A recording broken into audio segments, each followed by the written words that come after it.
Now, when I first saw the Star Wars Shatterpoint box announced and revealed, it got me very, very excited. As someone who has been collecting Star Wars Legion miniatures for quite a while and as of yet to finish a single full project of them, this tickled my pickle, so to speak.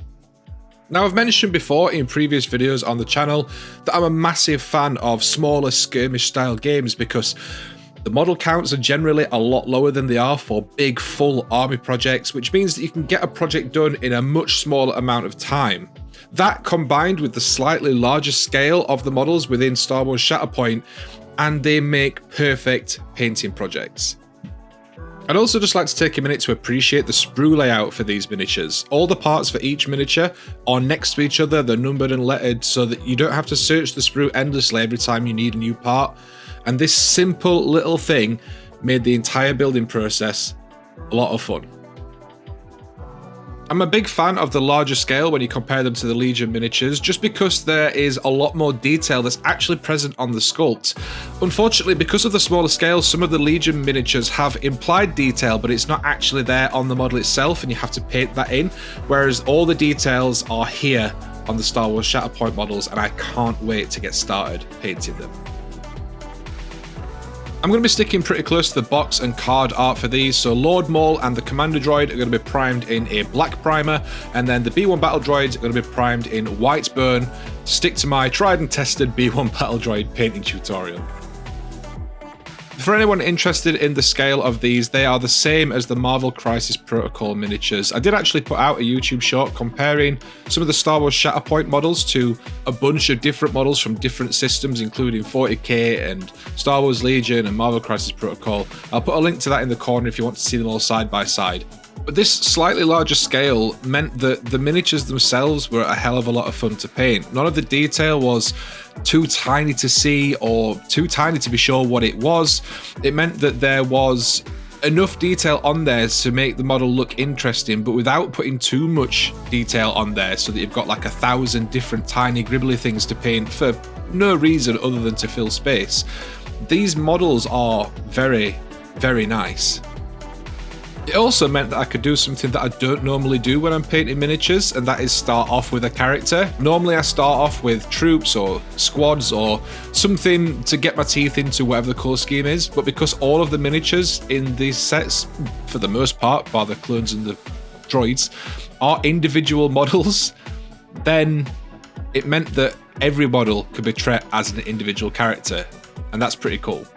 Now, when it comes to painting lightsabers, it's kind of hard to do. You have to make a decision on whether you want it to look super accurate or whether you want it to look good enough, but from multiple angles. Now, I opted for good enough from multiple angles, and all I'm doing is painting the majority of the blade, but then blending out from white at the hilt so that it looks like the sort of energy plume from the hilt is there, and it gives that sort of subtle glow effect.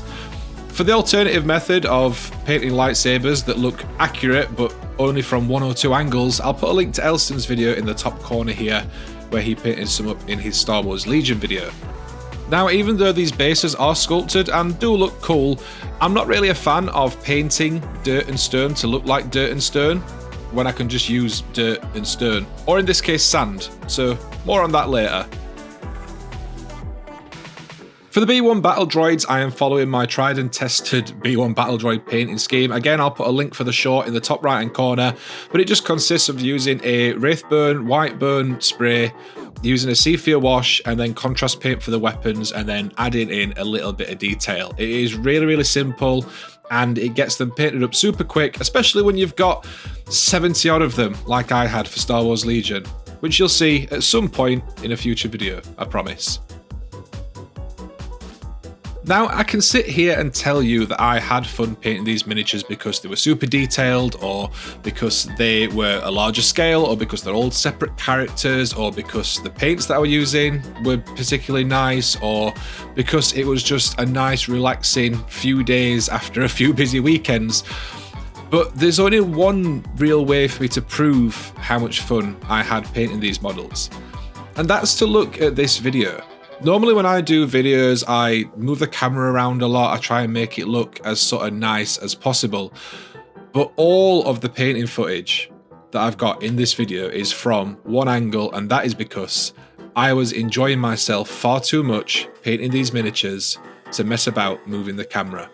Honestly, it's been a busy month or so for me, and just spending a week painting up 4 bases worth of miniatures and going back to sort of normal painting without using an airbrush for the most part, other than this one little bit of OSL. It's been really, really nice, and it's got me super excited to paint up the rest of this box. I really can't wait. Now, on the topic of the basing, I decided to leave the metallic part showing and have it so that it's sort of kind of on the edge of a desert or something. I'm using a mixture of arid earth and tropical beach base readies from Geek Gaming Scenics, and then I'm using some dark sand pigment powder over the top just to change the colour, because I wanted a darker colour so that they sort of contrast better with the miniatures.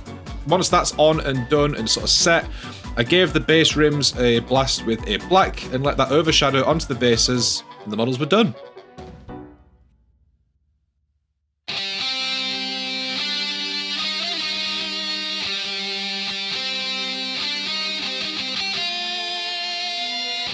This has been some of the most fun I've had on a painting project in quite a while, if I'm completely honest.